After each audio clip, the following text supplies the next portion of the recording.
día de hoy.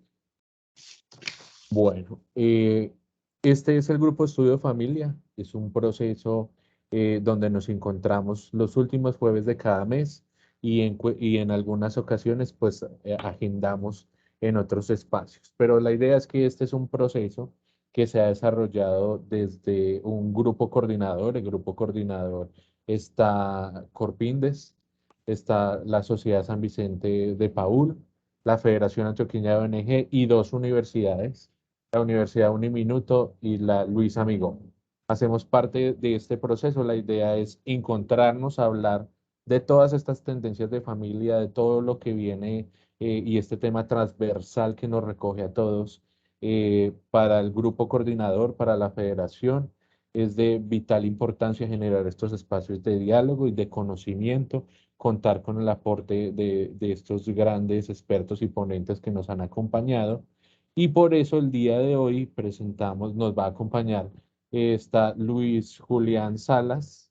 Él es sociólogo de la Universidad Pontificia Bolivariana, es especialista y magíster en ciencias sociales, magíster en ciencias de la educación de la Universidad de París y es profesor universitario e investigador social, autor de diferentes textos sobre familia. Y desde la moderación nos acompaña Luz Marina Villa de Yarse. Ella es trabajadora social y especialista en familia de la UPB, y es representante del sector de las ONG en las políticas públicas de familia de Antioquia y el municipio de Medellín, y además es directora de Corpindes y hace parte del grupo coordinador del grupo de estudio de familia. Les doy la bienvenida y por temas de tiempo vamos a iniciar entonces. Luz Marina, la palabra es tuya y el escenario también. Muchas gracias. Muchísimas gracias, Jonathan, por esta presentación y un cordial saludo, una bienvenida fraterna a mi colega y amigo Luis Julián Salas, quien hoy actuará como ponente de este conversatorio. Eh, También agradezco el apoyo eh, logístico virtual que nos ofrece la Federación y con su equipo, y a las instituciones que forman parte del equipo coordinador. Hoy estamos, como todos los jueves, aplazado en su fecha por razones de planeación y de coincidencia de eventos del último jueves de octubre. Pues se propuso cambiar la fecha del conversatorio. Para los inscritos, asistentes, les damos la más cordial bienvenida. Muchas gracias por acompañarnos en este espacio habitual de los últimos jueves del mes. Y a los que no puedan conectarse, pues les haremos llegar la grabación para que ustedes la puedan conocer, la puedan escuchar y la puedan aprovechar eh, en sus procesos de trabajo. Vamos entonces a dar inicio a este conversatorio, el mejor estilo de un High Festival, porque hoy realmente el tema que convoca y la persona que hemos invitado pretende hacer mención y reconocimiento a una publicación, ¿sí?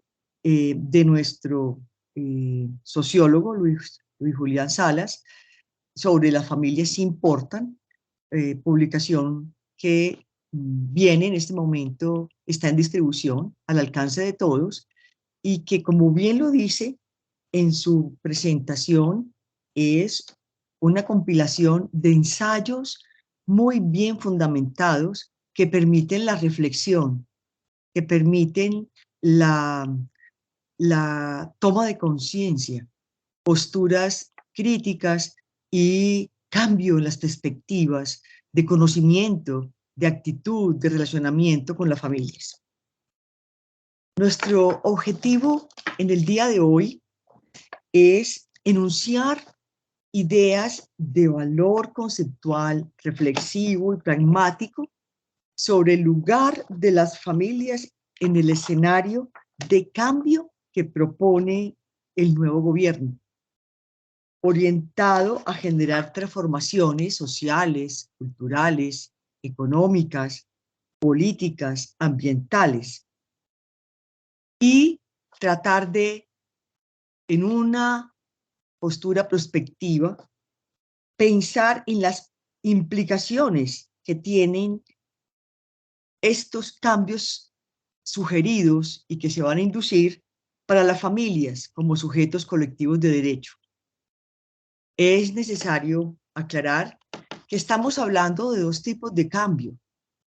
Estamos hablando de un cambio inducido desde unas apuestas que emergen de un plan de gobierno, de campaña, y que se formalizan en un plan de desarrollo. Pero esa apuesta por el cambio, ¿sí?, a través de reformas, genera un ambiente habilitante para todos los sujetos, ¿sí?, de derechos de esta sociedad colombiana, ¿sí? Y también para las familias. Pero también hablamos de un cambio natural, de cambios que son productos, ¿sí?, de la naturaleza, de la esencia de las familias como sistemas humanos, como sistemas sociales.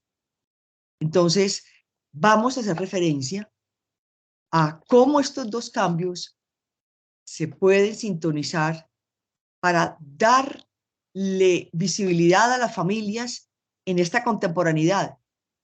Las familias están hablándonos desde hace mucho rato.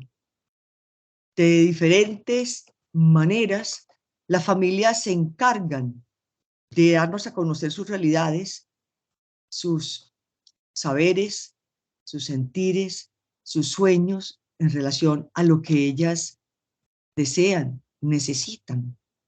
Entonces, vamos a tratar de indagar un poco sobre esta reflexión y los invitamos a todos y todas para que nos acompañen en este diálogo, en esta conversación que esperamos les aporte a, a todos ustedes en, en su ser como sujetos humanos, como sujetos de derechos. Julián, las familias sí importan para el cambio, pero ¿qué significa ese enunciado de las familias sí importan para el cambio? Porque también puede ser para la cultura, para la política, para la economía, para el medio ambiente, pero en este caso, Julián, para el cambio. Bueno, primero que todo, un agradecimiento muy grande y especial a mi colega y amiga de tantos años y de líderes en los temas gremiales de la Federación de Familia, Luz Marina Villa, por la invitación, a Jonathan de la Federación de Antioqueña ONGs por el enlace y por la oportunidad entonces de poder comentar y conversar con ustedes acerca pues de mi libro y del tema. Las familias sí importan, coma para el cambio. Primero, ¿por qué importan las familias? Esto, porque uno diría, pero ese nombre como que es obvio, como que no, las familias no importan. Bueno, es que las familias mucho tiempo estuvieron invisibilizadas. El tema de familia era un tema de tercera categoría, no estaba en la agenda pública. Las familias, pues sí, eran sujetas receptoras de los programas de asistencialismo del Estado, de las ONGs, de las iglesias. Y de un momento a otro, vamos a ver, en la Constitución del 91 más adelante, las familias, al convertirse en un sujeto político, empiezan a importar para no solo la Constitución, sino para el Estado, para el devenir de la sociedad y de las personas. Luego entonces hablaremos más en detalle por qué importan y por qué para el cambio. Aquí es importante hablar qué entendemos por cambio, ¿cierto? ¿Que cambio es igual a reforma? No.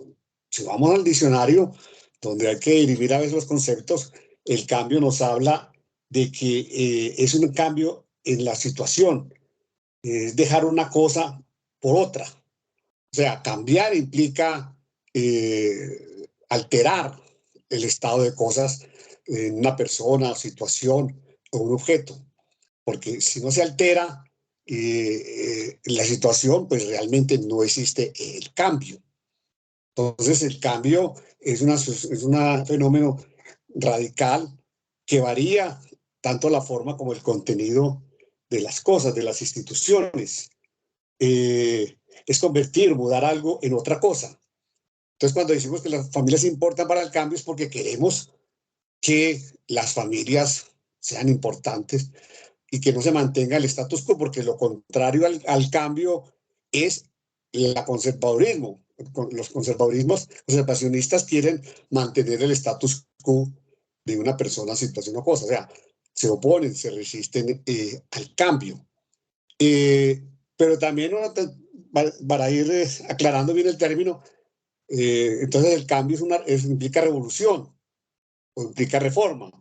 Ahí tendríamos que mirar, porque cuando el cambio revolucionario, pues eso es un giro de 180 grados, es cambiar un estado existente de cosas por otro totalmente nuevo. O sea, desprenderse, digamos, del pasado y crear desde lo humano una nueva realidad. También el cambio puede ser la reforma. La reforma no es la revolución. La reforma es cambiemos lo que no está funcionando, lo que está mal y conservemos lo que funciona, lo que está bien. Entonces, el cambio tiene adjetivos, ¿cierto? Si queremos es una reforma, si queremos una revolución, si queremos una reforma parcial, o si no queremos el cambio, pues nos oponemos a él y generamos entonces la resistencia. Entonces las familias son a veces son sujeto y objeto de los cambios. O sea, la sociedad y el Estado cambian. Los fenómenos sociales, políticos, el entorno, la globalización, hace que el contexto varíe, como el clima, de un día, es variable. Es decir, lo que no podemos oponernos es al cambio, porque quien se opone al cambio, pues tarde o temprano el cambio lo deja a un lado. Entonces, eso es importante, de qué pueden contribuir las familias para el cambio. O sea, diremos que hay un cambio que viene desde afuera, desde, como tú lo decías, inducido, y otro cambio que surge de la misma dinámica interna de las familias, en su relación de sus integrantes, y esos cambios internos también se reflejan en la sociedad. O sea que existe siempre como una bilateralidad. O sea, la familia no es totalmente responsable de los males de la sociedad. Por eso cuando se habla de la familia nuclear como la célula básica, uno dice, pero ¿cómo así? Entonces, si falla la célula, que es la familia, entonces falla toda la sociedad. Entonces, la familia, en esa concepción tan esencialista, es la responsable de todo lo positivo o negativo de la sociedad. Pues yo creo que no podemos expresarlo de esa manera, ¿cierto? Entonces, siempre habrá un flujo y reflujo entre los cambios inducidos y los cambios que llegan. Y precisando en este gobierno, pues a ver, Luz Marina y colegas, yo le he hecho pues bastante seguimiento a los discursos del presidente Petro y su campaña. Y realmente, sí, el tema, en su palabra no están las familias, es la pobreza, están las comunidades, ¿cierto? Están las políticas sociales, sectoriales, que él impulsa para el mejor estar, digamos, de la niñez, de la tercera edad. Y realmente lo único que yo le leí, le escuché en campaña, era cuando él hablaba de que lo que Colombia necesita son familias igualitarias. Él introdujo ese término, las familias igualitarias, y ese término a mí me generó como mucha inquietud. ¿Qué se refiere a por familias igualitarias? ¿Cierto? Y yo decía, no, es que las familias realmente no son igualitarias, porque las familias, primero, existen muchas modalidades y formas de organización familiar. Segundo, en las familias hay asimetrías de poder. Por ejemplo, existe todavía la institución de la patria potestad, donde los padres tienen jurisdicción especial sobre decisiones de los hijos. Entonces, tal vez lo que nos conviene a Colombia no son familias igualitarias, sino familias democráticas. Es decir, cómo introducimos la democracia, ese valor y los principios de la negociación, de la concertación, en las asimetrías de poder de las familias que todavía tienen ese pasado patriarcal. Entonces, eso es lo que yo he percibido de ello. Y, pues, indirectamente, lo último que yo he notado como un énfasis, como una política pública, es la referencia que hace él a las madres cabezas de familia. Es decir, aquellas madres, sobre todo del segmento, que tienen hijos en la primera infancia, que él habla de más o menos 1.200.000 familias de los 14 millones de hogares que tenemos, y que a través de aumentar obviamente ese ingreso solidario, que era pues de 80.000 pesos, que realmente nos limona a 500.000, para que ese mayor ingreso llegue a esas mujeres y con ello, digamos, se pueda, digamos, mejorar el estado nutricional y de salud de los niños. La pregunta que uno que se hace es, ¿son necesarios estos subsidios a todas estas familias?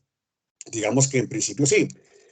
Pero ¿qué es lo que yo veo? Claro, esas familias de este tipo de mujeres que están en la pobreza extrema, o sea, en la línea, por debajo de la línea de pobreza monetaria, pues al llegar a los 500.000 salen de la pobreza extrema y llegarán a la pobreza. Pero si se les quita el subsidio por alguna circunstancia, volverían a la pobreza extrema. Entonces ahí está más adelante, Luz Marina, esa discusión de qué tanto los subsidios, las transferencias monetarias mejoran la calidad de vida de las familias y las sacan de la pobreza. Y con esto termino. Este programa de ingreso solidario que fue en Chile, donde se tomó, ellos hicieron una investigación hace muchos años de cuál era el porcentaje de familias que salían de la pobreza extrema a la pobreza y regresaban a la pobreza extrema. Y el estudio determinó que 1 de cada 3 familias que salieron de la pobreza, una vez cesaban las ayudas monetarias y la oferta institucional, volvían a la pobreza. O sea que de ese 1.200.000, pues uno diría, fuera de lo que implica pues en el presupuesto, 600.000 millones de pesos mensuales, y todo lo que implica los colados en esos subsidios, se mejora o no las condiciones de vida de ese tipo de hogares, de jefatura femenina. Pues por ese lado creo que es lo que más cercano he visto de políticas de este gobierno para mejorar la condición de las familias más pobres de Colombia, Luz Marina.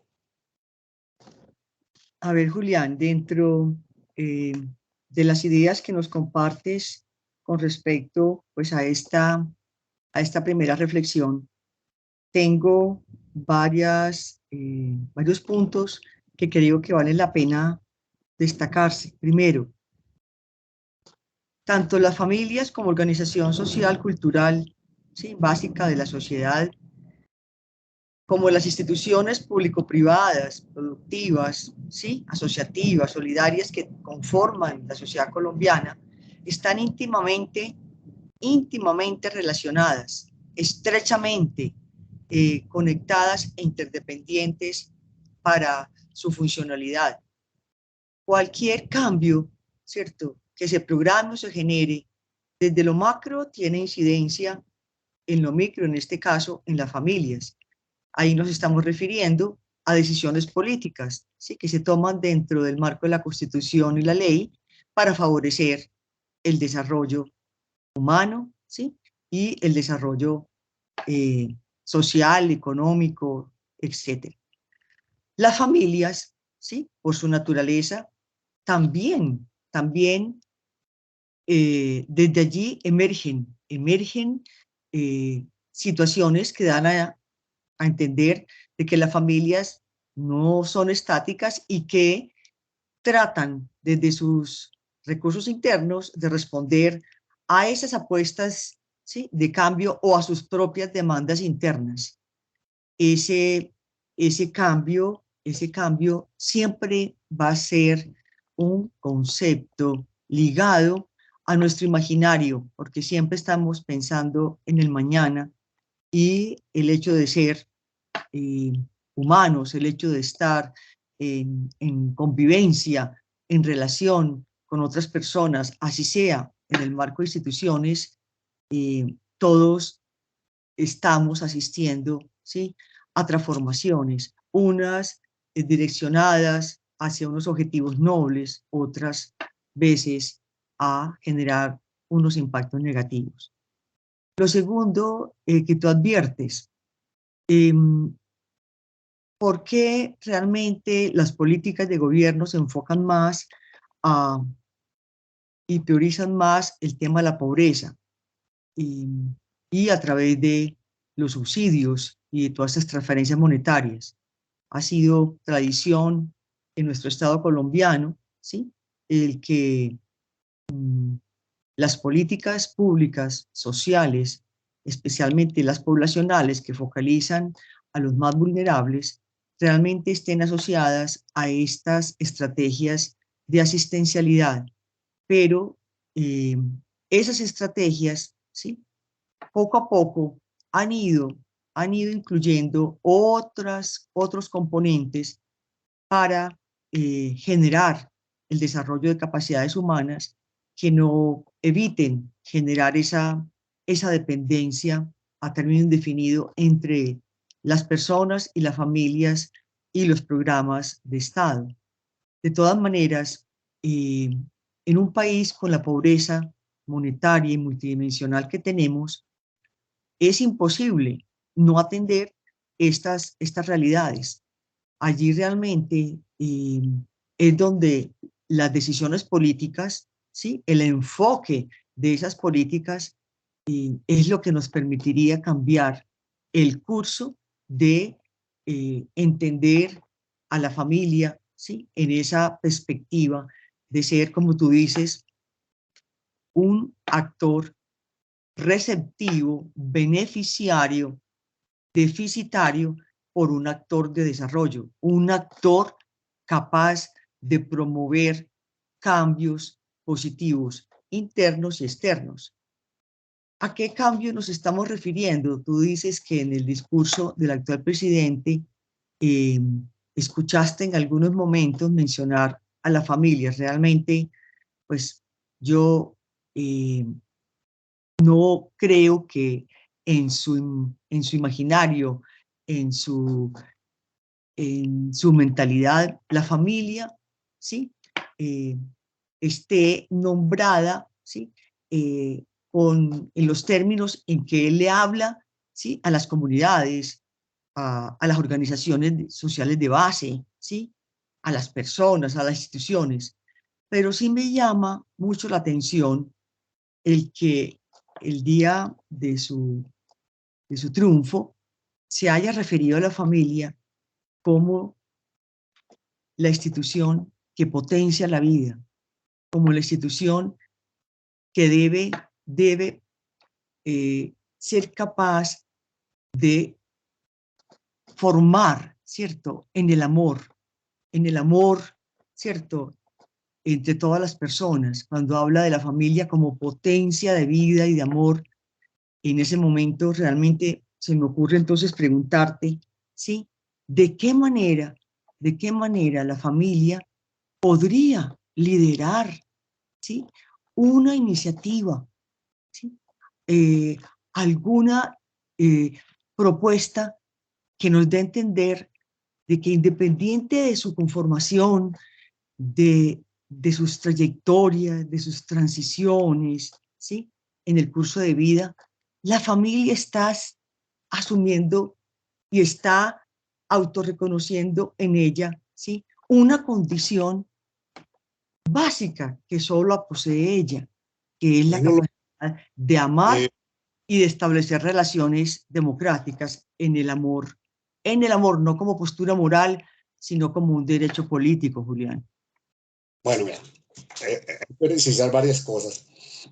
Es que cuando se fija una política pública, digamos, entendiendo los distintos enfoques que debe tener, hay un principio que yo estimo que debe ser, antes que la focalización, que es importante, es la universalización.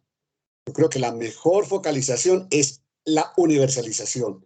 Por eso cuando hablamos de los derechos humanos, decimos que son universales para todos y todas, independiente de su condición. O sea que nadie, ningún ser humano puede ser exceptuado de ser reconocido en sus derechos humanos. O sea, la mejor política social es aquella que es mucho más universal. La focalización tiene un gran problema, ¿cierto?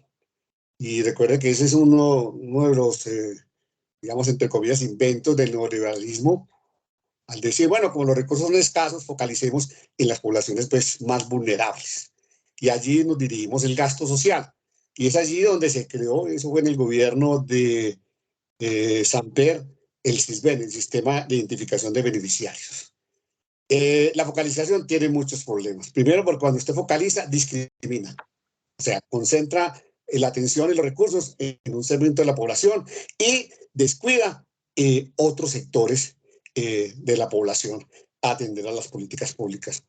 Entonces, y inclusive, a mí me parece muy grave cuando se legisla pretendiendo la protección a una forma especial de familia, ¿cierto? La jefatura femenina.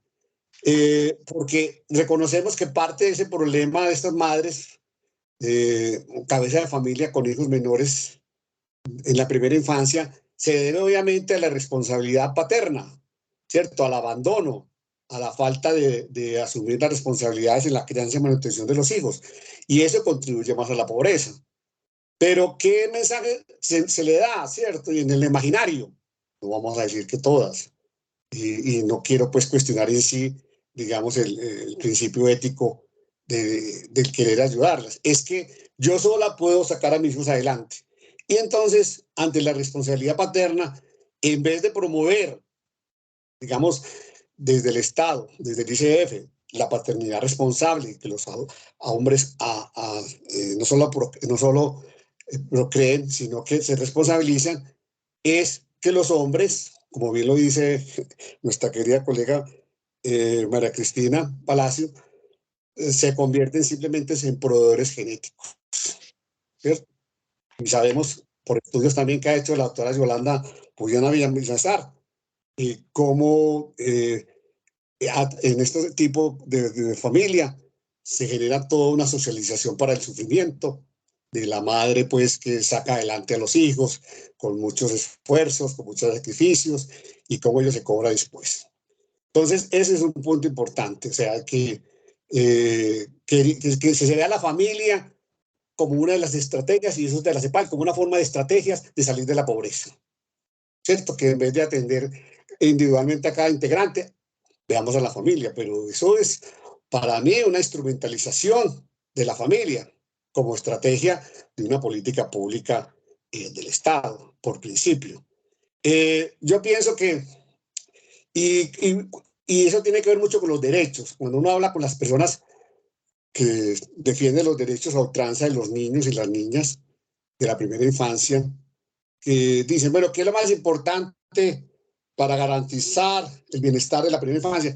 No, que se respeten los derechos humanos de los niños y las niñas. Claro que sí, pero yo diría, es que si nosotros nos proponemos desde la sociedad, desde el Estado, desde todas las sociedades, a que las familias colombianas, independiente de su forma de organización familiar, sean familias amorosas, familias de acogida, familias protectoras, familias responsables. Esos valores, obviamente, en ese tipo de familias, con seguridad, que sería mínimo tener que restablecer derechos, porque allí se respetan los derechos de los niños y las niñas, no hay maltratos, no hay abusos.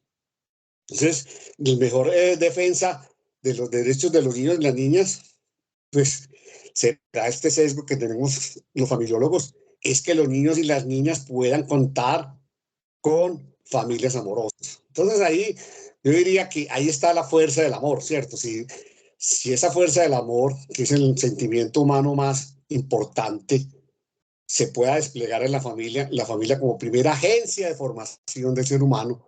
No estoy diciendo que, aunque en fondo sí lo creo, pero bueno, hay otras instituciones, pero la familia sí es la primera agencia de formación del ser humano.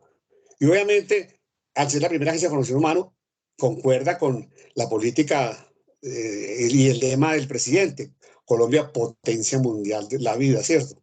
Porque la vida humana, claro, la concepción, su desarrollo inicial se da ¿dónde? Generalmente en las familias. Y cuando se dan las familias, pues obviamente surge el abandono en las instituciones. Entonces yo sí creo, Luz Marina, que el amor, no tanto como emoción, sino como un sentimiento, es una fuerza poderosa. Y si logramos que las familias donde crecen los niños y las niñas adolescentes, promovamos el amor, el afecto, el cariño, esa es una fuerza transformadora porque transforma vidas y cuando se transforman vidas, se transforma también una sociedad. O sea que parece muy gaseoso esa propuesta, pero en el fondo yo sí creo en esto que tú dices, que el amor sí puede ser una fuerza transformadora, no solamente a nivel personal y de pareja, sino a nivel de la familia, ¿cierto? Familias, necesitamos es familias amorosas, familias de acogida, familias afectuosas, familias responsables, independiente de la forma de organización familiar. Yo diría pues que concuerdo con ese propósito del presidente y lo que tú dices del amor como una fuerza positiva de cambio en la sociedad. Qué bien, Julián, que coincidamos en eso, porque realmente vamos por partes. Es cierto que en nuestras instituciones de Estado, pues este sistema de focalización a través de estudio de condiciones de vida asociadas a unos estándares de, de vida digna, en este caso de calidad de vida, de todas maneras seleccionan y a veces seleccionan mal. Para el Estado colombiano, dada esta desigualdad social, ¿cierto?, creciente, y con las brechas que tenemos, ¿sí?, en el desarrollo, partiendo, pues, por reconocer las desigualdades también entre campo y ciudad, y todo lo que se entrelaza en esta dinámica de país que es tan compleja. Ya de por sí es complejo atender, aunque sea en forma focalizada, familias diversas, familias diferentes, ¿sí? Porque su focalización o su inclusión más bien está asociada a esas condiciones de vida, no a la composición familiar. Y ya, de hecho, ya eso realmente es todo un reto. Lo segundo, yo sí creo que las familias están siendo invitadas al cambio como potencia de vida y como el sistema social, natural, ¿sí?, cultural más importante de la sociedad, que desde su ser familiar pueden aportarle a el cambio, ¿sí?, a nuestra sociedad desde una postura amorosa. Yo sí creo que las familias tienen las condiciones, por los derechos reconocidos, por los valores, ¿cierto?, que hemos heredado de alguna manera de nuestro devenir, de nuestra historia como familias en este país, en la región antioqueña, en Medellín, ese legado cultural, ¿sí?, que hemos tenido de las familias, que ha sido, pues, orgullo y que nos ha permitido sentir que pertenecemos, ¿sí?, que somos pares en esta región, en este territorio, porque hemos compartido una cultura donde se han resaltado unos valores, ¿sí?, como la honestidad, la responsabilidad, ¿sí?, el trabajo, la solidaridad, el amor, ¿sí?, que yo creo que permiten que la familia pueda, con esos valores puestos en la realidad de hoy, ¿sí?, aportarle a ese proyecto de convertirse en una familia amorosa, al igual que sus capacidades, porque yo creo que las familias no pierden de vista los tiempos, generalmente están haciendo referencia al pasado y se están comparando con el presente, y en esa comparación están siendo capaces de identificar qué hemos ganado y qué hemos perdido. Y en ese trasegar, las familias han desarrollado unas capacidades humanas que les permiten, ¿sí? Concebir, ser conscientes, ¿sí? De lo que viven y lo que desean. Por eso creo yo que las familias son las mejores actores para poder promover una postura amorosa, ¿sí? Donde la ética por una vida no solamente digna, sino en convivencia amorosa, que eso qué significa, de respeto, ¿sí? De solidaridad, de inclusión, de cero cancelación, ¿sí? De integración. Yo creo que eso nos permitiría ver a la familia acercándose un poco a lo que en teoría las políticas públicas proponen. La familia no solamente como sujeto colectivo de derecho y corresponsable con el Estado y la sociedad, sino como una agencia formadora de ser y de vínculos, ¿sí? Capaz de poder generar ese entorno habilitante de protección y de acogida para sus integrantes. Por eso, Julián, a mí me gustaría que pasáramos entonces a reflexionar sobre otro punto, ¿sí? ¿Cómo podrían, ¿sí? Las políticas públicas, ¿sí? Propiciar un proyecto amoroso desde esta postura ética y reconociendo, como tú bien lo dices en tu libro y lo fundamentas, esa diversidad, esa sociodiversidad familiar, ¿sí? ¿Cómo podrían las políticas públicas, ¿sí? Darle cumplimiento a ese principio de universalidad, ¿sí? Y al mismo tiempo de ofrecerle a la familia es una apuesta, que no es la familia heteronormativa, una familia, ¿cierto? Nuclear, ¿cierto? Regulada en su estructura y en su dinámica, pues, por los roles, ¿sí? De género tradicionales. No. Como desde lo que hoy conocemos, ¿sí? Toda esa diversidad de familias, ¿sí? Que hoy nos presentan las investigaciones, ¿sí? Eh, eh, una publicación como la tuya, producto de tus reflexiones, de tu estudio, de tus análisis, ¿sí? De la teoría en general del conocimiento.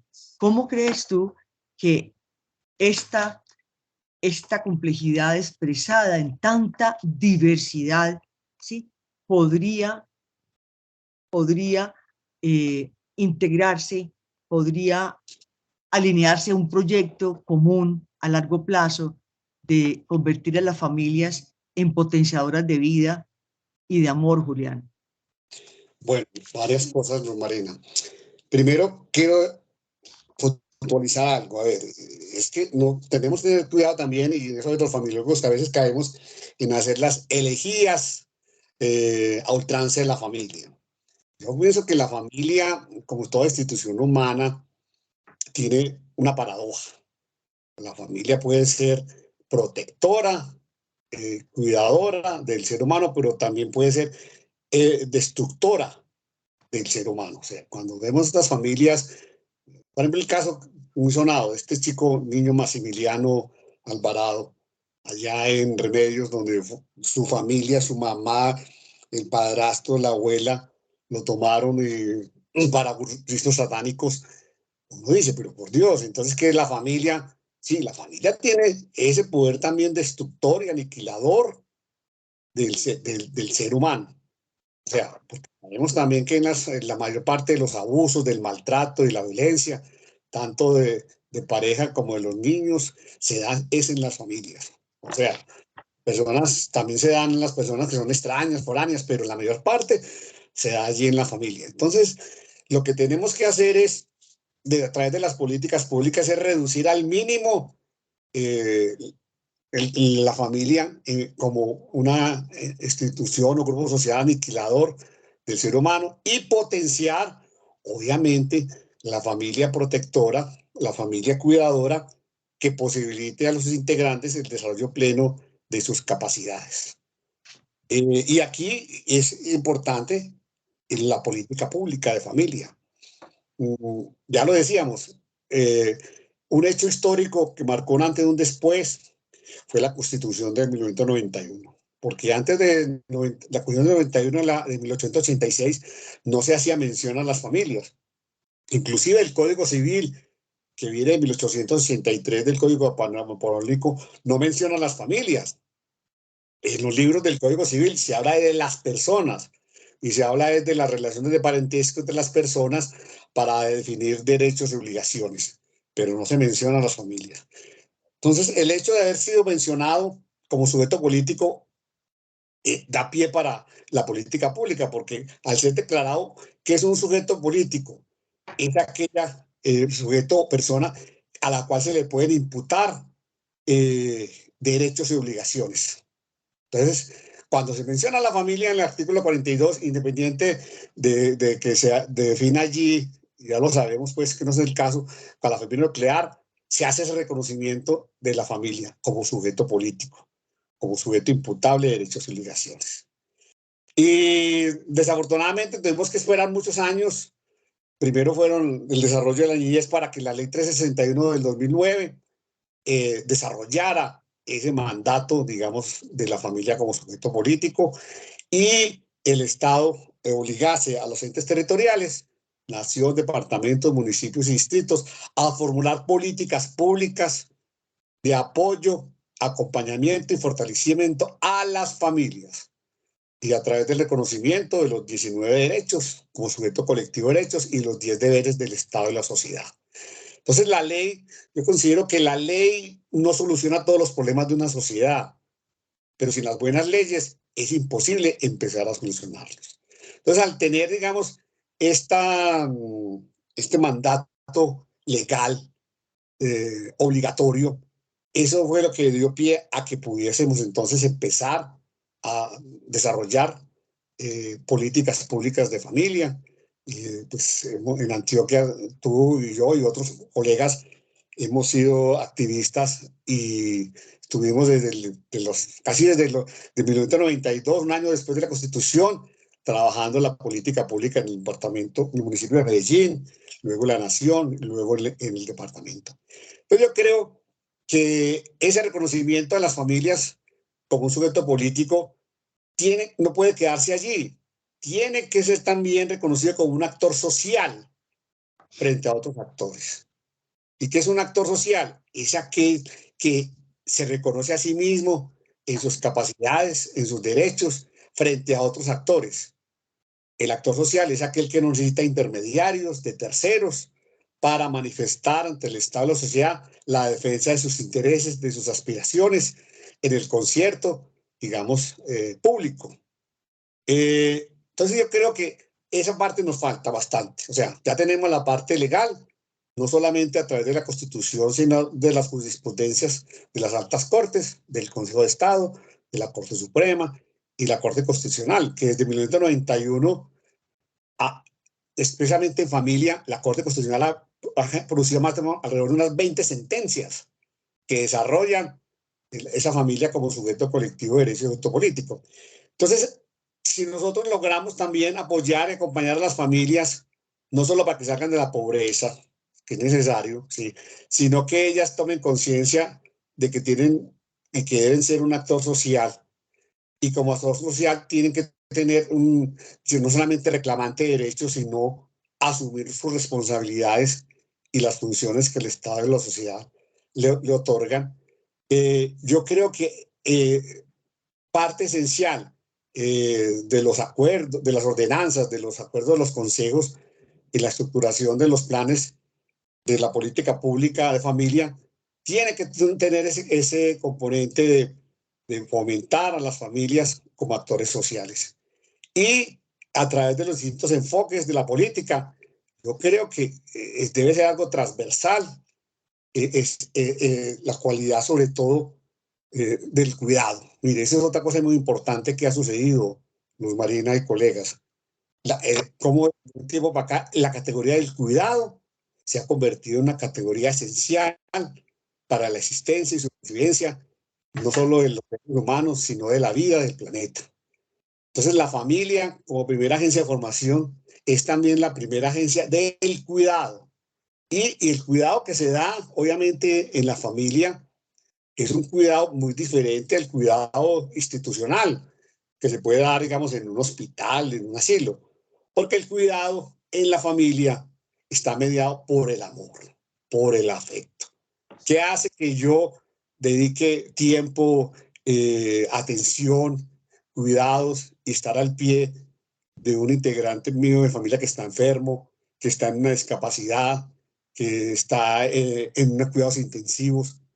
Es el amor, la fuerza del cuidado entre la familia no está mediada por el dinero, ¿cierto? Como lo puede ser a través de la salud, sino que obviamente para que se dé ese cuidado amoroso tiene que estar fundamentado en ese sentimiento del amor. Entonces, sin el sentimiento del amor interno entre los miembros de la familia, no es posible el cuidado. Cuando no existe el amor, entonces, ¿qué surge? Surge el maltrato, surge la negligencia, surge el abandono. Entonces, parte importante de los planes de desarrollo, de política pública, independientemente del ente territorial que sea, es primero la participación activa de las familias. Segundo, su reconocimiento como actor social. Y tercero, que en los planes, programas específicos, este tema del cuidado se dé y se tenga, obviamente, el apoyo, el acompañamiento y el fortalecimiento. Esos tres verbos, apoyar, acompañar y fortalecer, que no implica sustituir, porque es que yo lo sabemos, cuando se atiende a las familias, sobre todo en condiciones de vulnerabilidad, las familias se sitúan en el lugar de la víctima, de yo todo me lo merezco. Entonces, ese estado inicial de asistencial se convierte en asistencialismo y ahí es cuando el asunto, digamos, se vuelve complejo. Cito solo una anécdota. Cuando trabajamos en la fundación los temas de alfabetización de adultos en el proyecto Leer, Escribir, la Realidad para Ser Libres, empezamos en Moravia, en el antiguo basurero. Y a mí me gustaba ir mucho pues a las aperturas y a las clausuras.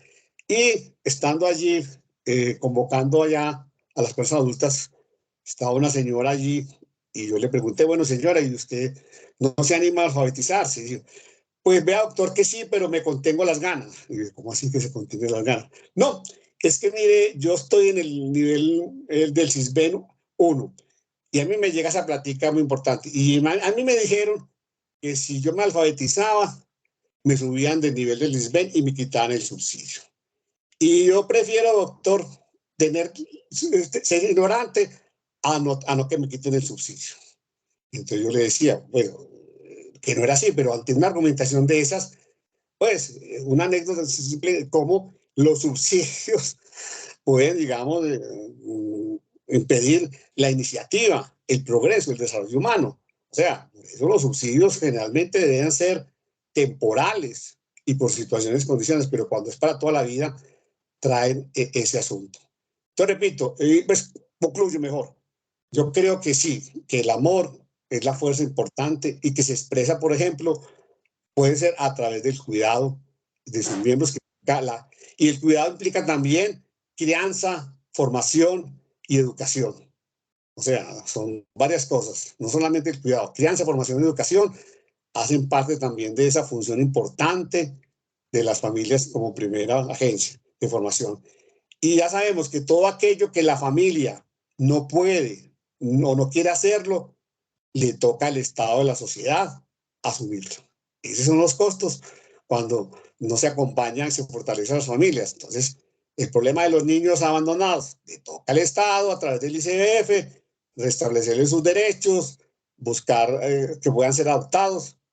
Entonces, si nosotros, la política pública, tiene por fin eso, a apoyar al cumplimiento de las funciones de la familia, independiente de su forma familiar, creo que ese es realmente y bajo el enfoque de capacidades y oportunidades, que ya lo conocemos, las familias pueden salir adelante y formar y aportarle a la sociedad personas con un gran desarrollo humano y social y amoroso.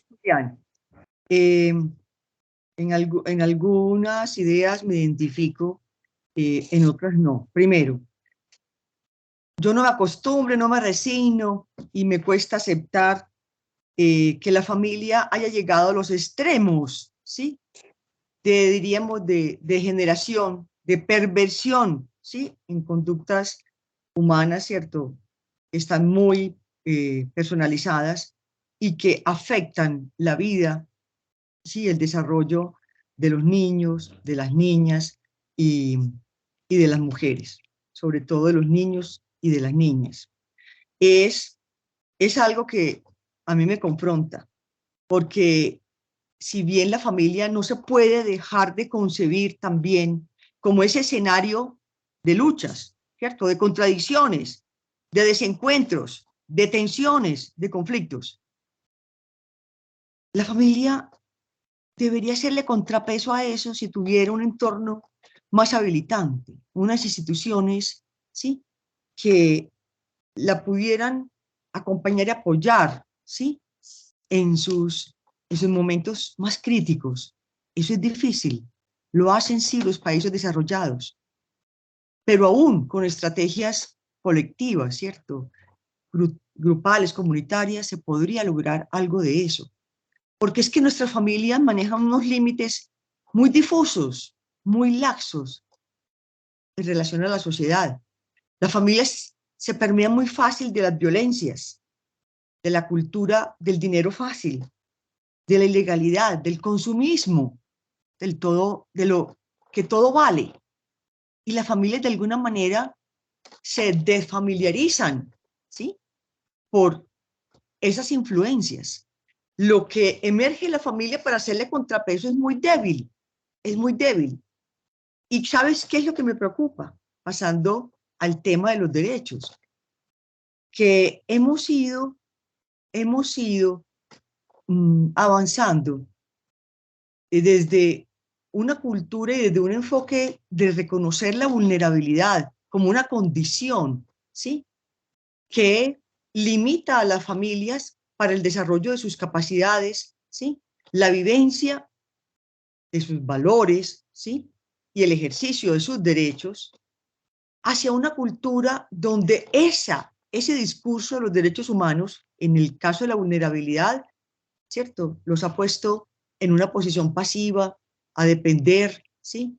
A exigir del asistencialismo, pero ahora la tendencia es a que dentro del marco de los derechos, invocando esos derechos, exigiendo esos derechos, ¿sí? De restablecimiento, para el restablecimiento, encontramos una victimización. Las familias y los grupos poblacionales, ¿sí? También instrumentalizan, igual que la familia y las personas son instrumentalizadas por las políticas públicas, ¿sí? De todas maneras, usan el recurso de los derechos para hacerse reconocer como víctimas, ¿sí? De una situación que afecta su dignidad. Entonces, yo sí creo que tenemos un recurso muy potente, muy valioso, con la Constitución, con la ley, con la jurisprudencia, pero que la pedagogía de los derechos también, ¿cierto?, debe ir integrada a la formación de un nuevo sujeto humano, ¿sí? Entonces, yo creo que ese imperativo de formar sujetos humanos, ¿sí? Con un criterio ético, ¿sí? Para que se puedan ubicar en una realidad compleja, ¿sí? A veces impredecible, ¿sí? Y puedan realmente formar parte de ese contrapeso que necesita hacerle a la familia a condiciones totalmente negativas, destructivas, eliminatorias de la condición de ser, ¿sí? En lo psicológico, en lo físico, ¿sí? En lo adaptativo. Yo no me acostumbro. realmente, Juliana, que pasen y se denuncien estas violaciones que conocemos a diario sobre nuestros niños y nuestras niñas, sobre las mujeres y hoy sobre los adultos mayores. Entonces, si bien las políticas los privilegian a ellos, la familia debe hacerse cargo también, debe ser corresponsable, ¿sí? De aliviar, de mitigar, de controlar esas situaciones, de evitar que eso se siga cometiendo. Y ahí entonces derivo a la función del cuidado. El cuidado, yo estoy de acuerdo contigo, que es una función inherente, que ha sido naturalizada. Y yo también, en alguna conversación con alguna feminista muy destacada, ¿cierto? Le interpelaba, pero es que estamos formalizando tanto las funciones de la familia, ¿sí? Acudiendo al reconocimiento de un derecho, en este caso de la mujer, que es la que más cuida, y estamos perdiendo de vista, ¿sí? Lo que la familia teje en favor de sus miembros, que hace parte de esos valores de amor, de afecto, de solidaridad, ¿sí? De acogida, de protección, que son esencia de la familia, hacen parte de la naturaleza de una familia. El hecho de que sea la mujer, lo cual respeto y lo cual reconozco, ese cuidado le represente, ¿cierto?, una carga que de verdad limita el ejercicio de sus libertades, ¿sí? Y el disfrute de sus capacidades, es lo que yo en algún, pues perdón, que la familia lo que la sostiene es eso, con natural, eso que es esencia en ella y que, como tú dices, no necesita convertirse en un trueque, en un negocio, en un intercambio, en una transacción, porque hace parte del ser de la familia, ¿sí? Y pasando a una pregunta que tiene relación con esto que estamos conversando, te preguntaría, las políticas públicas, y tú has sido realmente un crítico de esos, antes de ser reconocida la familia, ¿sí?, en la Constitución como célula básica de la sociedad, aunque esté definida en esos términos, pero ya es un avance, y los desarrollos posteriores de la jurisprudencia. Yo te pregunto, en el caso de los niños, niñas, adolescentes, mujeres y adultos mayores, ¿sí?, estas políticas públicas surgieron con antelación, han tenido, pues, trayectoria en nuestro Estado colombiano y con resultados, ¿sí? A la fecha, de acuerdo con las competencias que les asigna la ley a los entes territoriales, pero ¿cómo se concilia esa priorización?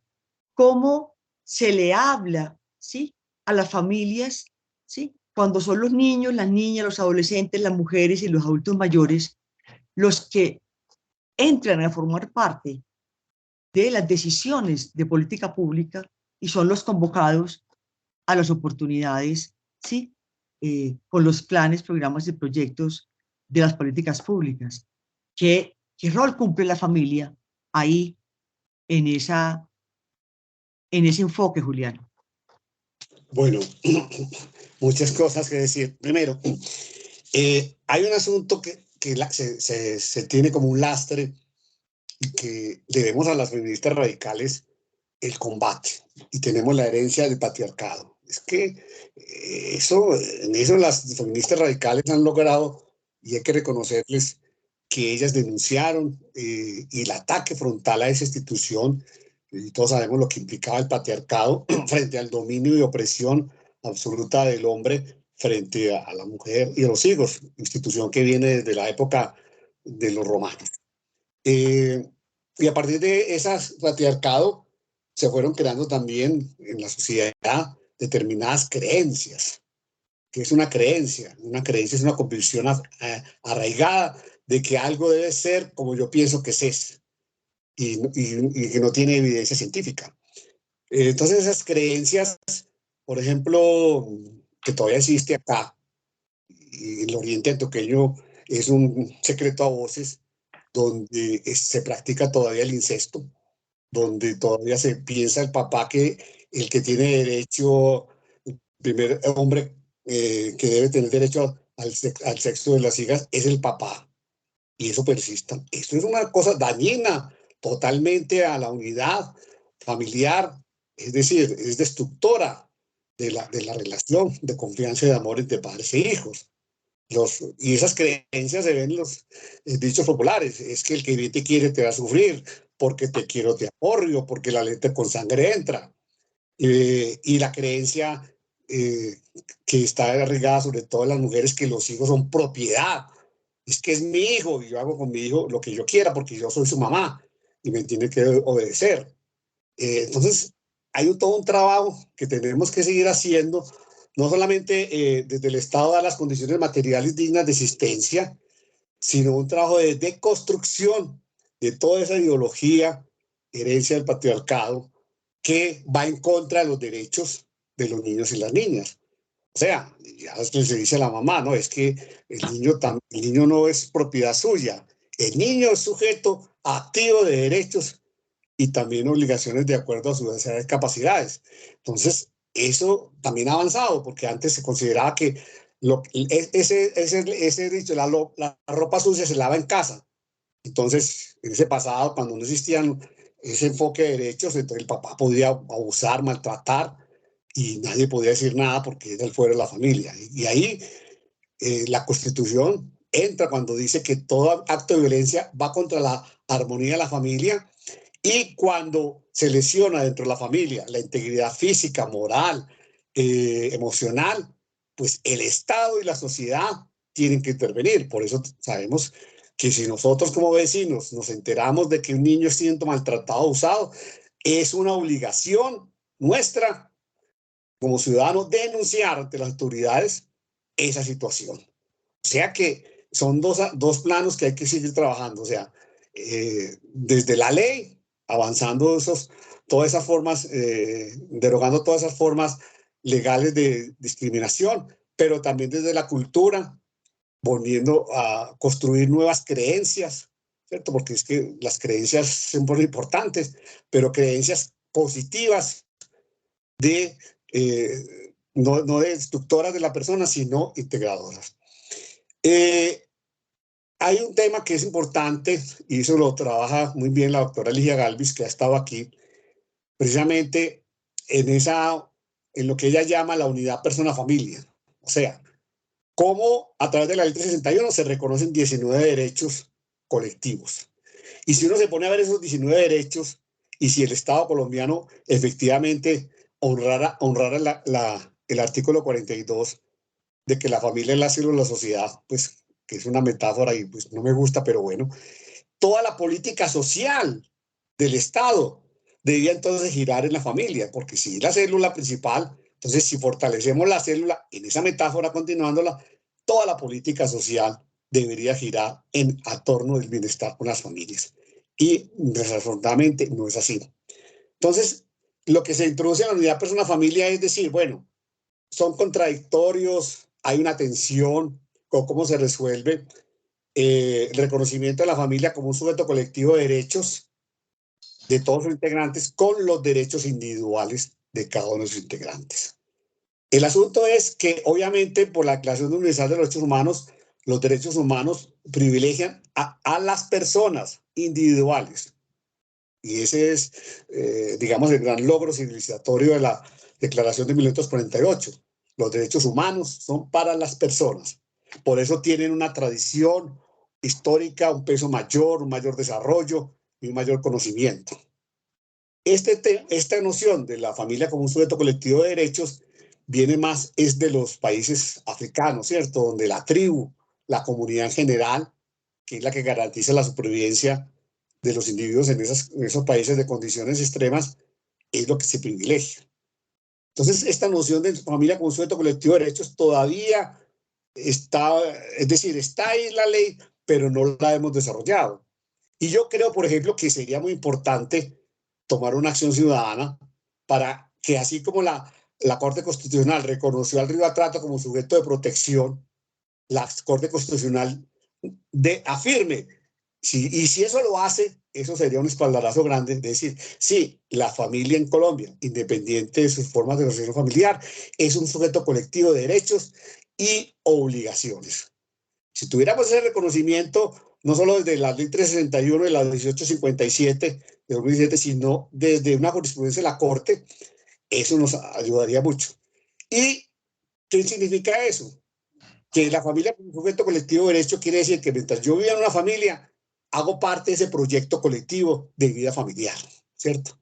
Me concibo como una familia que tiene unos parientes, que tiene unas tradiciones, unas costumbres, una pertenencia, una morada, y que compartimos el techo, la mesa. Bueno, pero a la vez, la familia tiene que también respetar que cada miembro de su familia tiene derechos inalienables como sujeto.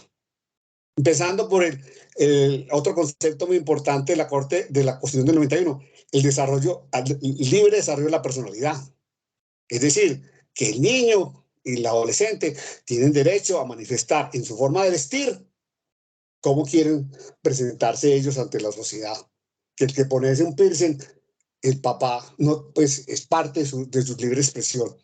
Entonces, el reconocimiento del libre desarrollo de la personalidad implica que la familia tiene también que reconocer y respetar los derechos individuales de cada uno de sus integrantes, que no son los mismos de los niños, de las niñas, de los adolescentes, de los adultos mayores. Y obviamente que en esa relación surgirán conflictos y tensiones. Bueno, pero algunos se podrán resolver si la familia es democrática, si hay espacios de diálogo, de respeto, de confianza, entonces se podrían resolver a través del diálogo y la negociación. Cuando no, pues lo resuelve la ley. Y la ley ya lo ha resuelto, en parte, cuando ella dice que en toda situación prevalecen, que los derechos de los niños y las niñas prevalecen sobre los derechos de los demás. Entonces, en una situación, dentro de la familia, donde peligra el derecho del niño sobre el otro adulto, la ley ya ha dicho que hay que tener en cuenta, en consideración, primero a los niños que a los adultos. Entonces, yo creo que si nosotros logramos trabajar más en eso, también de mayor difusión de la ley, y también otro aspecto muy importante, digamos, del trabajo con las familias, que no solo lo material, y lo hemos trabajado mucho desde Corpín, desde Fundación Bien Humano, en la cual fui director tantos años y otras, y es el tema de la educación familiar preventiva. Es decir, podemos desde la educación, en los que llamamos antes las escuelas de padres, que ahora ya llamamos escuelas de familia, ser esos espacios, Luz Marina, que tú dices, donde podamos hacer el diálogo, la conversación, no solo entre los adultos, sino un encuentro generacional para que estos temas, ¿cierto?, de los valores, de los principios, del diálogo, del respeto, se conversen allí, las personas tengan acceso a ese conocimiento, ¿por qué no también en parte científico del desarrollo humano? Y esos mayores conocimientos y compartir esos saberes y experiencias populares, podamos nosotros, como padres y madres, tener un mejor desempeño como tal. Porque sí, muchos de los, digamos, problemas de la familia, digamos que entre comillas, ocurren, y pongo entre comillas, por errores en la crianza de los hijos. Y se supone que si los padres y las madres tienen ese conocimiento del desarrollo evolutivo, de la inteligencia, del curso de vida de los hijos, pues podrán entender mejor las manifestaciones propias del desarrollo de sus hijos y poder brindarles el apoyo y el acompañamiento, porque no solamente aquí el instinto maternal es suficiente, hay que capacitarse para eso. Entonces, eso también debe ser parte de una política pública. Repito, no solamente llevar bienes y servicios, sino lo otro. Y lo último, frente al cuidado, yo creo que frente al cuidado hay que involucrar las dos perspectivas. Uno, la familiarización de la crianza y los cuidados. ¿Qué es la familiarización? Cuando obviamente dentro de la familia y la mujer generalmente se ocupa de las tareas del cuidado sin remuneración o algún miembro de la familia lo hace. Esa es la familiarización del cuidado. Pero también es necesario la desfamiliarización del cuidado de la crianza, que es cuando el Estado y la sociedad apoyan a las familias. Por ejemplo, los centros de desarrollo infantil, ¿cierto? Donde gracias a esos centros de desarrollo infantil que ofrece el Estado, las mujeres pueden salir a trabajar, generar esos ingresos y tener la tranquilidad de que su hijo, su niño, es cuidado mientras ella labora. Entonces también necesitamos todo esa, es lo que llamamos la organización social del cuidado. O sea, para mí no es privilegiar lo uno o lo otro, sino lograr la complementariedad entre la familiarización de la crianza y los cuidados de la infancia con la desfamiliarización. ¿Cuál es la oferta desde el Estado, desde las ONGs, desde la misma comunidad para apoyar a las familias en las labores de crianza, cuidado y atención de los hijos? Y si logramos organizar esas dos formas, yo creo que ese sería, ya existe, por ejemplo, en Bogotá, una experiencia muy importante, esta alcaldía es las manzanas del cuidado. O sea, ellos ya tienen un ejemplo ese sería un tema muy interesante, cómo han logrado, mediante la geolocalización y bajo el enfoque territorial, decir, bueno, en estas tales manzanas existen estas familias, hay una caracterización, y cómo logramos que el autocuidado en estas manzanas y llevar la oferta. Entonces, en eso se ha avanzado bastante, ¿cierto? No solamente desde la teoría, sino que ya países como Uruguay, Chile, por ejemplo, leía en un Twitter cómo el presidente Boris ya dio carnet, pues es un paso, a las personas que se declaran cuidadoras en la familia, como un primer paso de tener esa identificación de cuáles son las personas cuidadoras para, seguramente pensaría yo, a través de esas personas cuidadoras identificadas en el territorio, poder a llevarles también la oferta institucional. O sea, no solamente darles un carnet, sino que ellos sean agentes de cambio. Esa es una manera, pues pienso yo, de aterrizar, pues, las propuestas, Luz Marina. Sí, yo estoy en eso, me identifico contigo y iba a mencionar precisamente esa experiencia que está teniendo ahora el Distrito de Bogotá. Y creo que esas estrategias funcionan sobre todo en zonas urbanas, donde hay más nuclearización de familia y donde se requiere redes sociales, ¿cierto? Desde lo local, desde lo más cercano a la familia, para que la apoyen, la acompañen, para que resuelvan sus asuntos. Y creo que eso puede ser funcional, que si eso lo trasladamos, por ejemplo, a territorios afro, a territorios de nuestra zona costera, realmente allí los niños y las niñas están favorecidos por un sistema de crianza y por un sistema de cuidado, ¿sí? Eh, que les da la protección natural porque es la familia extensa, ¿sí? La familia extensa y esas relaciones vecinales de puertas abiertas donde todos entran y salen y se sienten parientes, lo que hace que realmente esa función del cuidado sea, ¿cierto? Tenga un sentido, ¿sí? Y cumpla la función que se requiere, que es poder prodigar la protección, la seguridad, el afecto a los más vulnerables. O sea que sí, yo creo que tenemos que ser más creativos, tenemos que arriesgar más y validar estas estrategias porque creo que llegó la hora, Julián, de pensar el desarrollo desde lo local, desde lo micro, ¿sí? Eh, con acompañamiento más personalizado. Yo coincido contigo en que a las familias hay que generarles espacios de conversación inteligente, de conversación mediada por el conocimiento, de conversación que permita la expresión, ¿sí?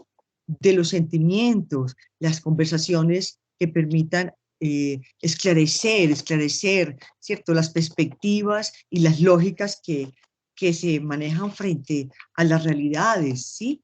que viven. Creo que eso sería fundamental. Además, como dice nuestra querida Ligia, se necesita mucha pedagogía, Julián. Se necesita pedagogía sobre los derechos, y no solamente los derechos, sino también de las responsabilidades, para que haya realmente un balance, ¿cierto? Para que la familia no se desresponsabilice, ¿sí?, frente a esas oportunidades que se crean de familiarización social del cuidado con instituciones, ¿cierto?, con políticas de gobierno, ¿sí?, de sociedad civil, y aún con iniciativas de la misma comunidad que favorecen a estas mujeres, ¿cierto?, que están solas y que necesitan quien las apoye para cumplir con esa función. Pero realmente eso debe, en ese trabajo deben mediar, ¿sí?, ese acompañamiento y las conversaciones, la pedagogía, para que los cuidadores, los padres y las madres responsables de sus hijos, ¿cierto?, puedan estar a tono, ¿sí?, no solamente de sus derechos, sino también de sus responsabilidades, porque tendemos realmente a irnos, pues, al otro extremo, a victimizarnos y a exigir, ¿cierto?, desde unas posturas intransigentes, donde realmente nos estamos negando a autorreconocer todo nuestro potencial, ¿sí? Y eso es lo que realmente nos aleja de formar un sujeto humano, ¿cierto?, con una conciencia más, diríamos, más responsable frente a su vida, y con unas competencias que lo habiliten a hacer más humanidad, a construir más humanidad, ¿cierto?, con sus seres queridos y con sus semejantes. Vamos finalizando este conversatorio, Julián. Ha sido realmente muy interesante poder intercambiar estas ideas contigo, y que están allí muy bien expresadas en los ensayos que tú nos regalas con esta publicación sobre Las familias importan. Y para terminar, quisiera, por tu recorrido, ¿sí?, de tantos años trabajando desde esta opción de hacer que las familias sí importen, porque este es el producto de un proceso, ¿cierto?, un proyecto personal y profesional tuyo, que se traduce en esta publicación que nos compartes hoy, que recoge, pues, todo tu saber, tus reflexiones, tus sentidos, tus lógicas sobre las familias contemporáneas y otros temas. ¿Cuál es la experiencia que, dentro de este recorrido, en- intentando producir conocimiento, de acercarte a las familias, ofreciéndole oportunidades desde los lugares donde actuaste como profesional y director de programas? ¿Cuál es la experiencia más significativa que te reporta ese trabajo profesional de tantos años que realizaste? Y, y cuál es realmente, diríamos, cuál sería, sí, a partir de ese testimonio, lo que, lo que le da el sello a este libro, a esta publicación, desde lo personal, ¿sí? Desde tus valores, desde la forma como concibes los derechos como un recurso eh, para sentirte un sujeto más digno, más capaz, ¿sí? Y, y más conectado con, con la humanidad, Julián. ¿Cuál es esa experiencia y cuál es ese mensaje que tú nos quieres transmitir desde estas páginas que están allí, eh, y que no se leen, pero que están allí implícitas en todo lo que tú has querido expresarnos en este libro?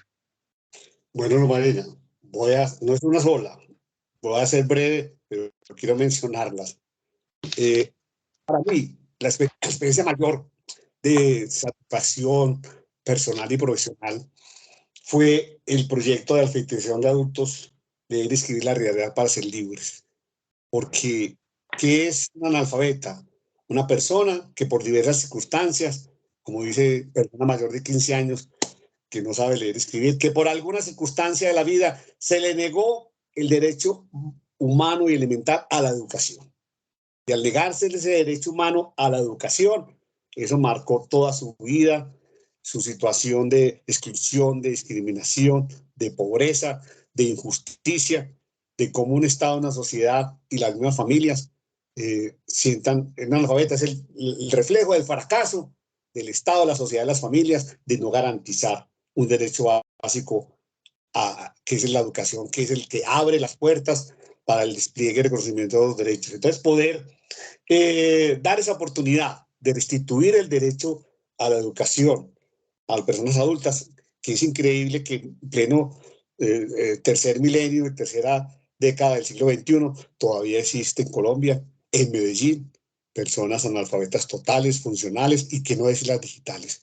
Entonces, dar la oportunidad de restituir ese derecho es muy importante, porque cuando usted restituye ese derecho a la educación a la familia, cambia la imagen de ese padre frente a la familia, de su estima. Y los niños y las niñas son pobres porque no porque ellos sean pobres en sí, sino porque sus padres son pobres. Y si es un padre analfabeta, pues, ¿qué recursos tiene de sobrevivir solamente en la informalidad? Entonces, ese para mí ha sido, pues, y podría citar después ejemplos maravillosos de testimonios de cómo restituir el derecho a la educación mejora la vida personal y familiar. Otro proyecto muy interesante fue la prevención de embarazo adolescente, donde se reconocen a través del reconocimiento de los derechos sexuales y reproductivos, se ofrecen el conocimiento y las oportunidades para prevenir, digamos, embarazos tempranos y que los adolescentes tomen esas decisiones correctas. Ya sabemos todo lo que un embarazo temprano tiene también en la pobreza y en las condiciones de vida precarias de esas familias. Otro también para mí importante, y en eso compartí contigo, fue la participación activa en la Mesa de Niñez y Familia durante tantos años, donde pudimos allí llevar iniciativas públicas de política, de código de niñez, de la relación con el ICDF. Ese fue un espacio, digamos, de mucho aporte y crecimiento personal. El otro fue también una investigación que hicimos, aquí lo muestro, sobre el cuidado precisamente, la Organización del Cuidado de Niños, Niñas, Adolescentes en Colombia, experiencias urbanas, una investigación que hicimos, que provimos desde la Fundación Binhumano, con 5 ciudades y 5 universidades, que nos ocupó 7 años, 7 largos años, y es precisamente desde la investigación aportar precisamente al tema que hemos trabajado tanto del cuidado y cuáles las condiciones de cómo se presta ese cuidado en las ciudades y sus recomendaciones. Y obviamente faltan 2, uno, el participar en las políticas públicas, tanto nacional como de Medellín y sobre todo en la gobernación de Antioquia, me permitió pues esa doble condición, no solamente como director, como profesor, investigador, sino también como activista y como ciudadano, aportar pues a que eso que estaba consignado en la ley se hiciera realidad. Y por último, que también es muy importante para mí, fue haber contribuido a crear el Fondo de Empleados de los ONGs, porque nos dimos cuenta que los ONGs a veces somos favor de la calle, descubrir la casa, y permitirle a los empleados de las ONGs a tener acceso al crédito, a los préstamos, a través de crear ese fondo de empleados de las ONGs, que hoy, 17 años después, sigue funcionando, que ha movilizado más de 4.500 millones de pesos.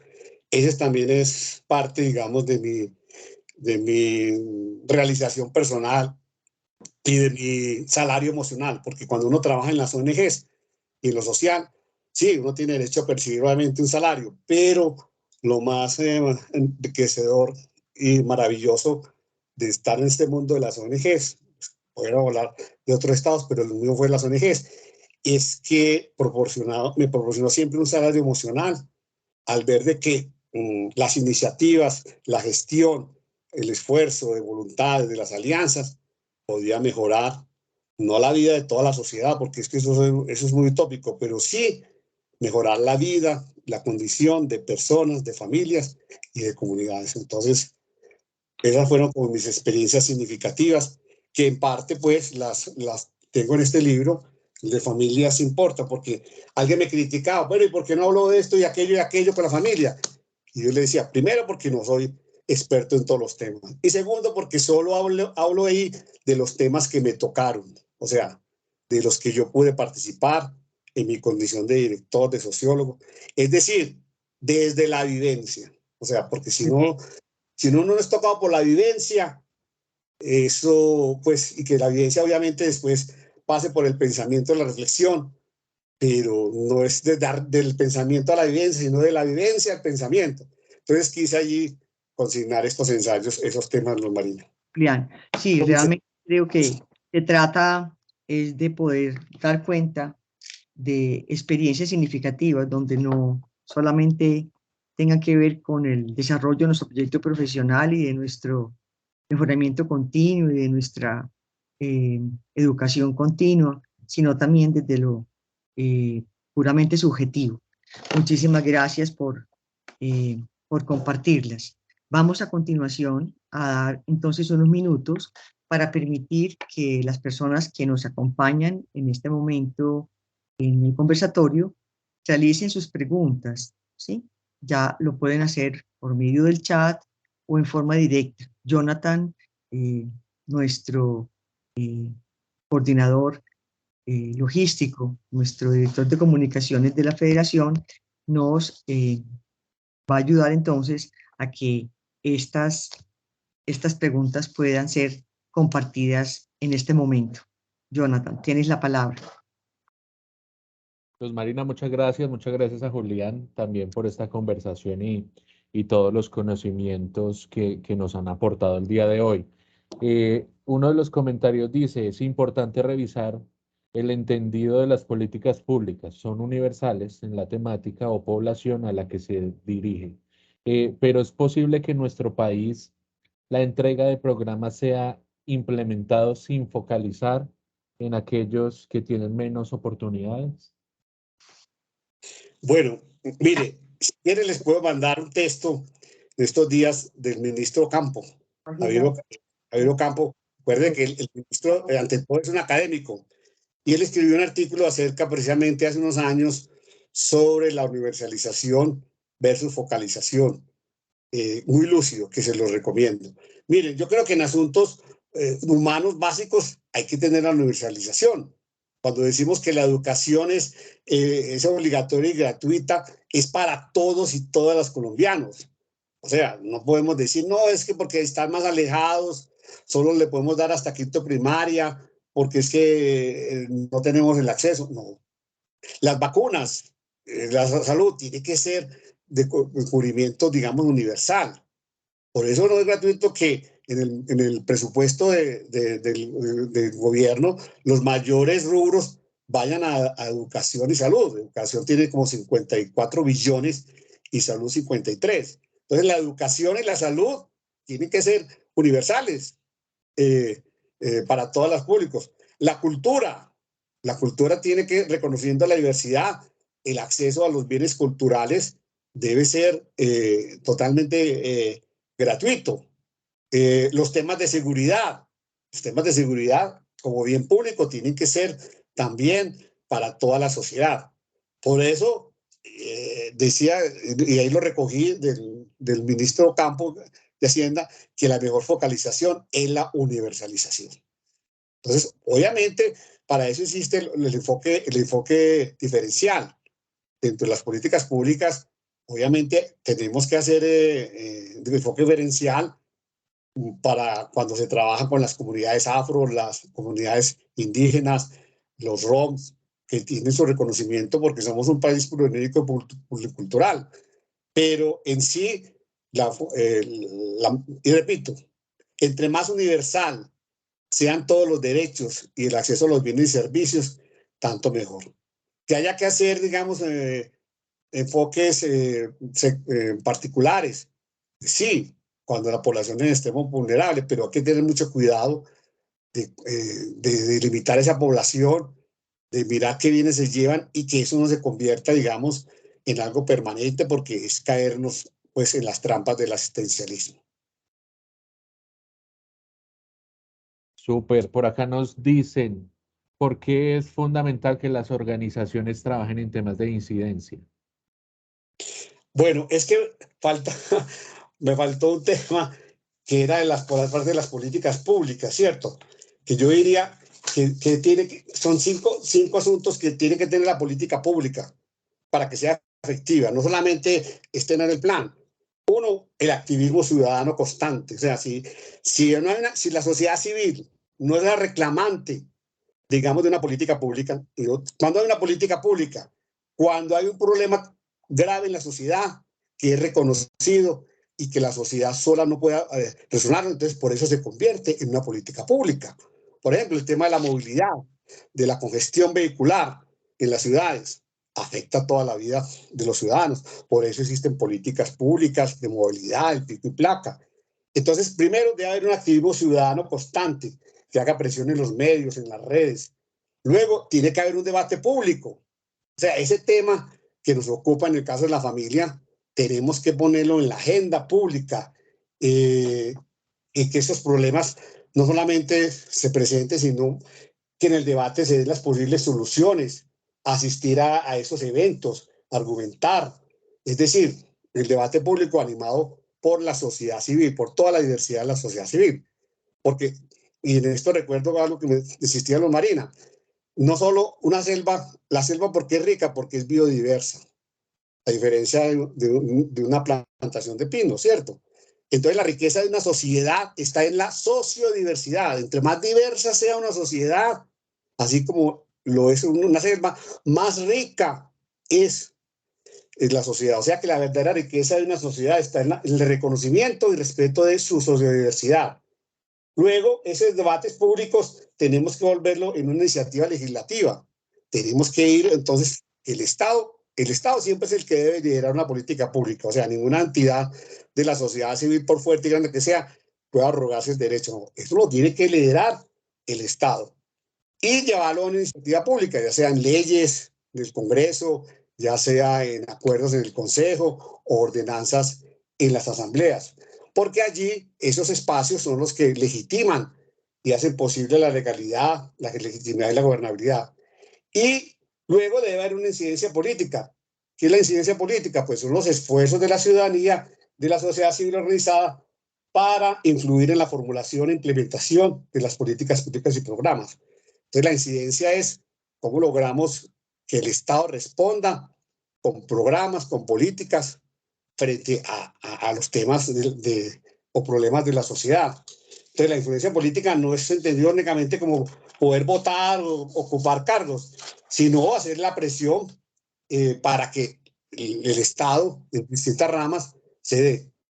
Y luego que haya una voluntad y responsabilidad política en las determinaciones. O sea, que eso se transforme en la voluntad. Es cuando el funcionario dice, bueno, vamos a invertir tanta plata en el plan de desarrollo, vamos a generar recursos, vamos a abrir mesas de participación, a incluirlo. Y todos sabemos que lo que no esté en un plan de desarrollo territorial no se hace en el cuatrenio. Y la responsabilidad política es, bueno, es que la sociedad civil tiene que demandarle a ese Estado su cumplimiento o incumplimiento de los acuerdos pactados en las mesas de discusiones públicas. O sea, no solo es la voluntad, es importante, sino la responsabilidad. Y en la responsabilidad está la veeduría permanente que tiene que tener, porque es que si una política pública no tiene a la sociedad civil activa de manera permanente, pues esas políticas públicas caen en desuso, se desincentivan, desaparecen. Pero mientras la sociedad civil esté allí presente, yo digo, sí, como un tábano que pica el burro para que ande. Si la sociedad civil no está involucrada en la arquitectura de las políticas públicas, en las mesas y los espacios de deliberación, pues esa política pública solamente desde lo gubernamental no tiene pues acogida. Entonces, eso es también importante y eso aplica no solamente para las políticas públicas de familia, sino para todos otros tipos de políticas poblacionales. porque A ver, la verdad Julián, es que en Colombia a ningún colectivo se le niega una política pública. El municipio de Medellín tiene como 23 políticas reglamentadas, el departamento otras tantas. Y el otro problema, y es Marina y Jonathan y colegas, cómo articulamos y coordinamos todas esas políticas públicas, porque cada colectivo quiere tener su propio presupuesto, su propia oficina, su propio plan, y a veces es un desconcierto. Y ese es uno de los problemas graves que tenemos, la falta de coordinación y articulación de todas las políticas públicas en el gobierno, pues, en los entes territoriales. muy bien, Julián. Bueno, vamos entonces a cerrar el conversatorio de acuerdo con estas preguntas que nos comparte Jonathan. Como se refieren específicamente a políticas públicas, quisiera señalar lo siguiente. Primero, yo cada día me convenzo que la focalización debe ser un criterio dentro de la ruta, ¿sí? Para, para poder garantizar la inclusión de las familias, pero no debe ser el punto de partida. Yo sí creo que las políticas públicas deben estar orientadas a garantizar la universalización y más con un enfoque diferencial que por focalización. Desde el enfoque diferencial se podría asociar la focalización de acuerdo con las características de la dinámica y de acuerdo con las capacidades, ¿sí?, instaladas y, y de, y de emprendimiento, ¿sí?, que tienen los territorios en torno, pues, a proyectos colectivos que son comunes y que le generan bienestar. Entonces, creo que es algo que desde el Estado todavía pues funciona ese enfoque y lamentablemente pues ese enfoque de vulnerabilidad social, ¿sí? No concilia con la vulnerabilidad existencial, es decir, con una sociedad donde prácticamente los proyectos de vida familiares, individuales, familiares y colectivos están mediados por factores de riesgo que necesitan de la garantía de Estado, ¿cierto?, de las instituciones para, eh, para que haya pues un desarrollo humano, ¿sí?, en condiciones de dignidad, de seguridad, ¿sí?, y de convivencia pacífica. Lo segundo, doy fe del caso Medellín en cuanto al desarrollo y la implementación de su política pública. Su plan estratégico acaba este año de cumplir 8 años de implementación y la ruta de ese plan realmente nos arroja a la fecha unos resultados satisfactorios, otros que quedaron enunciados y otros que realmente desviaron, ¿cierto?, la intencionalidad, ¿sí?, del plan de la política pública. Sin embargo, creo que hay algo que sobresale en esta política y es como la descentralización de la Unidad Familia Medellín con los CIF, con presencia en todas las comunas y los corregimientos de Medellín, facilitan el acceso, la interlocución eh, y, la, eh, y la doble vía acercan el Estado-municipio a las comunidades, a los territorios y de estos, ¿sí?, y de las familias hacia el municipio. Creo que ha sido un logro a destacar el que estos CIF, Centros Integrales de Familia, tengan la posibilidad de interlocutar con mesas territoriales de familia, donde se articulan actores diversos, ¿sí?, de los territorios a debatir temas, ¿sí?, relacionados con su territorio y que afectan a las familias, y también para tramitar esas demandas que surgen de las familias. Entonces, yo sí creo que han habido avances importantes y que es lo que ha permitido que la familia tenga hoy, no solamente sea nombrada en un plan de desarrollo, sino que en actuaciones concretas, la familia realmente haya sido, ¿sí?, incluida y tenida en cuenta en los procesos, ¿sí?, a los cuales se les invita a formar parte, no solamente por el criterio de focalización, sino de libre participación. Creo que lo más apasionante de poder trabajar en el campo o en el sector o con este tema estratégico, que para muchos es más una perspectiva de que está asociada al desarrollo humano, y ya con este logro, esta conquista de poder formalizar este deseo en políticas públicas, que creo que da cuenta de un Estado pues moderno, de un Estado que, que es capaz de reconocer que solo no puede garantizar, ¿sí? Una vida digna y en desarrollo en todos los campos que necesita de la sociedad y que necesita de sus ciudadanos, de sus ciudadanas y de todas sus formas de organización social, ¿sí? Que existen. Lo más apasionante es poder incidir, ¿sí? Desde el conocimiento, ¿sí? Que nos aporta este sector de las ONG, desde las prácticas sociales que tenemos institucionalizadas en todo este colectivo de organizaciones sociales, ¿sí? Y que le apuestan con devoción a hacer de las personas y de las familias, ahora más que nunca, desde una perspectiva más intergeneracional, ¿sí? A fortalecerla, acompañarla, apoyarla con múltiples estrategias que yo creo que es lo que hacen que esta sociedad civil, sobre todo de la de Medellín, sea un sector fuerte y tenido en cuenta en todos los procesos de políticas públicas, temáticas y poblacionales.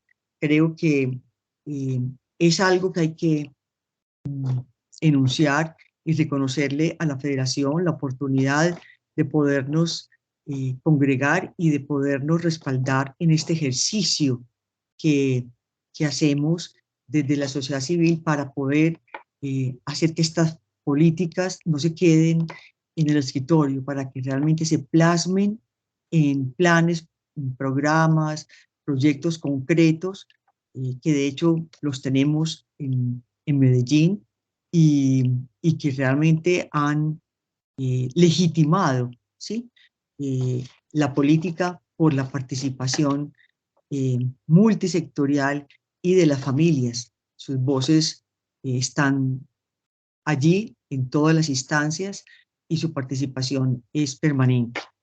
Agradecemos a Julián su participación en el día de hoy, su interés por este espacio, por regalarnos esta contribución de su libro, donde lo vamos a tener allí como recurso de primera mano para continuar en este intento, en esta pasión que nos acompaña y que nos une a los dos, de convertir a las familias, ¿sí? en actores sociales del desarrollo, empoderadas, capaces de poder asegurarle, de garantizarle a sus integrantes una vida plena, un buen vivir, unas libertades para el desarrollo de sus planes de vida, una familia democrática donde eh, ese, esa postura amorosa, ¿sí? Sea la que medie en esas relaciones para que haya la escucha, el respeto, la solidaridad y para que la familia se convierta en un espacio de conversación, ¿sí? De subjetividades, ¿sí? Y sin necesidad de llegar a los extremos, ¿sí? Sin necesidad de llegar a las manipulaciones, a todo lo que, a las cancelaciones que estamos observando en la actualidad. Así que muchísimas gracias a todas y todas las personas que nos acompañaron en el día de hoy. Les haremos llegar la grabación Los invitamos a que por favor nos diligencien el formulario de la evaluación del conversatorio, y a Jonathan y a la Federación nuevamente nuestro agradecimiento por estar aquí conectado con nosotros y garantizándonos la buena calidad técnica para que se logre nuestro objetivo. Muchísimas gracias a todos y a todas, y nos veremos, si Dios quiere, el próximo jueves 1 de diciembre, fecha en la cual realizaremos nuestro último conversatorio. Vamos a tener un evento especial de cierre. No va a ser un evento solamente virtual, va a ser híbrido. La sede del evento va a ser la Corporación Universitaria Uniminuto en su sede, y vamos a tener la oportunidad de conocer los resultados de una investigación que realizó el Programa de Trabajo Social con su semillero de investigación sobre familias afrodescendientes. Los esperamos, les haremos llegar la convocatoria para que nos acompañen el 1 de diciembre, jueves, de 10 a 12, evento que dará cierre a nuestro plan de trabajo de este año. Muchísimas gracias y esperamos vernos próximamente en este último espacio. Hasta Julián, pronto. gracias, Julián. Para poder dar respuesta a algo recurrente el día de hoy, voy a proyectar, porque nos están preguntando por el libro, Gracias. entonces voy a proyectar aquí una imagen para que nos puedas dar dónde conseguimos este ejemplar. Bueno, ahí está. Bueno, les tengo una buena noticia. Ese es el precio que hay ahí, es para librerías, pero para los colegas nuestros de la federación, el precio del libro es de 50.000 pesos, incluyendo gastos de envío. O sea, ahí está, la persona interesada me consigna en la cuenta de ahorro Bancolombia. Ahí se ve, Jonathan, ¿cierto? Así es. Me consignan los 50.000 pesos, me mandan a mi correo electrónico que está ahí, luijus34@gmail.com, repito, LUI latina JUS 34, Gmail, me notan el recibo de consignación, me ponen la dirección completa de la residencia y el número del celular, y yo a vuelta de correo, pues por coordinadora mercantil, les estoy enviando el libro con la dedicatoria. Entonces es muy sencillo, simplemente pues ustedes consignan el dinero en la cuenta de ahorro Bancolombia, me mandan la consignación a mi correo electrónico con los datos de su dirección y teléfono celular, y yo inmediatamente lo envío por coordinadora mercantil, y en el lapso de 2 días máximo les está llegando el libro a su casa con la dedicatoria. El precio no es de 70.000, sino de 50.000 pesos, incluido pues los gastos de transporte. El libro tiene son de 505 páginas, poco extenso. Tiene 36 ensayos, está dividido en 4 capítulos. Uno que habla sobre familia, legislación e instituciones. Ese es el primer capítulo del libro. Luego otro que es familia y diversidad. Es el segundo capítulo. El primero, repito, es familia, legislación y política pública, luego familia y diversidad, después familia y primera infancia, y luego familia y barrios. Entonces, allí están los 36 ensayos que pueden leerse de corrido o de manera alternada, haciendo pues los énfasis. Entonces, los invito pues a que las personas interesadas puedan obtener pues el libro. Y bueno, también les doy mi celular por si quieren hacer una llamada. Mi celular es 315-590-6377. Repito, 315-590-6377. Ese es mi número celular, por si quieren pues contactarse conmigo. Bueno, Jonathan, muchas gracias. Bueno, María veo que ya se fue. Muchas gracias por la invitación. Y siempre estoy pues a sus datas órdenes, y muy feliz de volver a estar en contacto con la federación. Aquí Y la estoy, Fabi, misma. aquí Adrián Julián, muchas gracias por tu despedida. Hasta luego. Gracias, Lomina. Bueno, gracias.